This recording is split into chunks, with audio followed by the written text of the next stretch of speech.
Hi guys, welcome back to మన thoughts. ఈరోజు మనం మాట్లాడుకోబోయే టాపిక్ వరుణ్ తేజ్ గారు నటించిన మట్కా గురించి మాట్లాడుకుందాం. మూవీ గురించి నా ఒపీనియన్ చెప్పాలంటే అస్సలు బాగాలేదు భయ్య. రెగ్యులర్ స్టోరీ అనిపించింది. ఓల్డ్ స్టోరీకి సంబంధించిన సినిమా మ్యాక్సిమం ట్రై చేశారు, కానీ అంతగా ఏమనిపించలేదు. హీరో వరుణ్ తేజ్ గారు అయితే యాక్టింగ్ అయితే ఇచ్చి పడేశారు.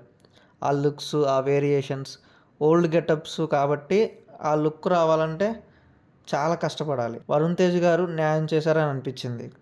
ఆ డైలాగ్ డెలివరీ, ఆ మాడ్యులేషన్ ఏదైతే ఉందో పర్ఫెక్ట్గా యాక్ట్ చేశారు వరుణ్ తేజ్ గారు. చాలా ఎఫర్ట్ పెట్టారని అనిపిస్తుంది. హీరోయిన్ తన రోల్కి తగ్గట్టుగా నటించింది.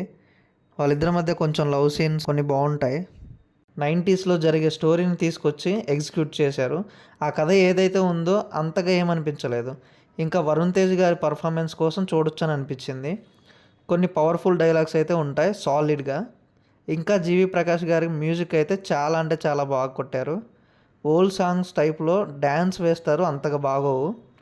అర్థం లేకుండా ఉంటుంది సాంగ్స్. సెకండ్ హాఫ్లో ఒక స్టోరీ చెప్తాడు వరుణ్ తేజ్ గారు. చాలాసేపు ఉంటుంది అదే స్టోరీ. చాలా అంటే చాలా ల్యాగ్ ఉంటుంది, ఎంగేజింగ్గా కూడా ఉంటుంది. ఆ స్టోరీ ఫినిష్ అయ్యేంత వరకు హీరో అనేవాడు గురించి మర్చిపోతాం, అలా ఉంటుంది. కొంచెం ల్యాగ్గా ఉంటుంది. రెగ్యులర్ కమర్షియల్ జోనర్ రెగ్యులర్ స్టోరీలా అనిపించింది. మధ్యలో వచ్చే విలన్స్ ఎందుకు వస్తారో ఎందుకు వెళ్తారో కూడా తెలియదు, అసలు అర్థం కాదు. డైరెక్టర్ గారు 20 ఏళ్ళు గుర్తుపెట్టుకునే సినిమాలో ఉంటుందని చెప్పారు ప్రీ రిలీజ్ ఈవెంట్లో, కానీ 20 రోజులు కూడా గుర్తుంటుందేమో అని అనిపించింది సినిమా చూశాక. ఓవరాల్గా చెప్పాలంటే జీవి ప్రకాష్ గారి మ్యూజిక్ బాగుంది, వరుణ్ తేజ్ గారి యాక్టింగ్ బాగుంది, కొన్ని డైలాగ్స్ అండ్ డైలాగ్ డెలివరీ బాగుంది. ఓవరాల్గా చెప్పాలంటే యావరేజ్ అని చెప్పొచ్చు. ఈ సినిమాకి నేను ఇచ్చే రేటింగ్ 2/5.